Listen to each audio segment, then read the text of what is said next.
Astrology lovers, it's Barbara here from Pure Astrology, and I just wanted to show you one of the tricks that I used a lot when I was learning astrology. So what I did with the Pure Astrology cards is I put all the signs in one pile, I put all the planets and the ascendant in another pile, and I put the houses in another pile, and the aspects in another pile. And so as I sit, this is how I learned, one of the ways I learned before I went into astrology. So I'm going to shake them up, these beautiful cards, and I'm going to just pick one, and I am going to show you the card. It is the card of Virgo. So I'll have Virgo here. Then I will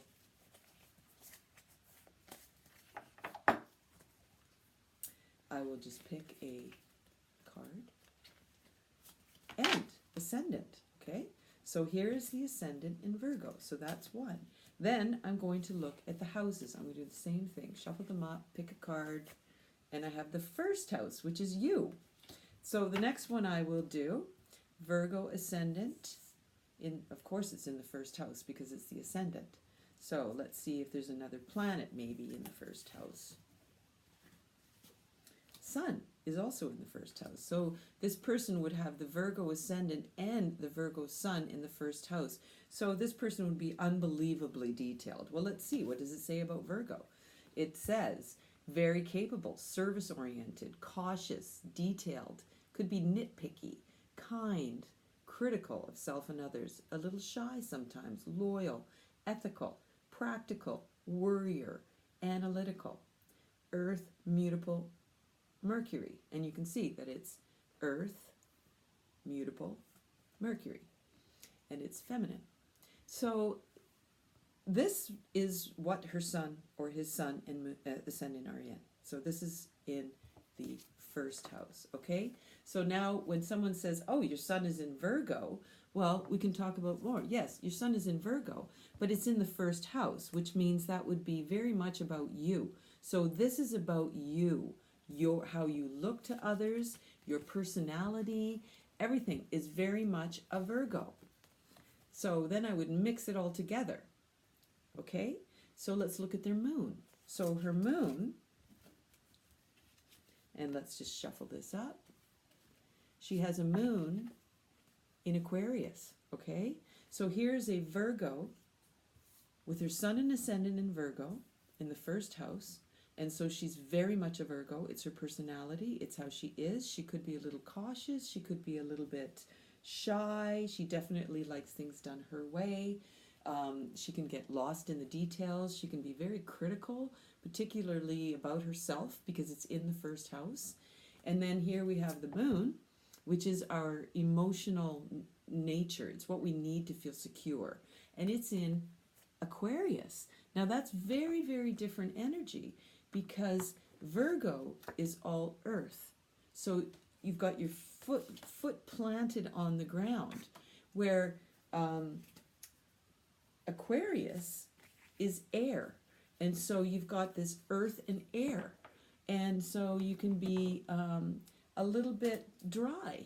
You know, the Aquarius moon, emotionally, you could definitely detach from people, even though as a Virgo, you want to be of service. So you could be of service without becoming codependent, because Aquarius gives you a nice emotional detachment. So you don't get too involved, but you could definitely be someone who really wants to help people, but not so much individually, but help the community. You want to be a community person. Now let's look at the aspects and just pick one up, just to throw one in. Okay, sextile. So let's say your sun is in sextile to your moon. So that means that the Virgo sun and ascendant are going to work really well with the Aquarius moon. And now let's see, where do you think Aquarius could be? Let's just pick a card, any card. We've got the 9th house. So this person with their moon in the 9th house, sextiling the sun, this chart is very much about higher thinking. This person's moon is in Aquarius. They are a higher thinker. They are interested in university, extremely smart, brilliantly creative mind. And with the Virgo, you can bring it to fruition because you've got the earth. And particularly if you have a sextile from the sun to the moon, your emotions and your who you are in sync. You can work with them. And with that Virgo ascendant and sun, it's going to give you the real opportunity to be of service, not get too detached, love the community, love to do things for other people, and love to do them in a way that's cautious. You're not going to go lend somebody $1 million. You're going to be doing it in a very practical way, like walking someone to get their groceries, or something Virgo. Maybe do some research for a company that is about serving people. But the more interesting, as you get more into the chart and you start to look more about how these cards merge together, they're not just in isolation, they merge. And so the cards give you a really great way to be able to mix them up like in a blender, so that you can see that a Virgo sun is only a Virgo sun when it's completely in isolation. But a Virgo sun with aspects and squares and moons and houses and planets, and it's a whole different thing, which is what makes you such an individual person and why we need you so much, because we love Virgos. My moon is in Virgo, critical. Anyway, but I do love to help the community. Thank you for watching this video, and I really hope you gain as much value through these cards as I have. So keep watching. Bye.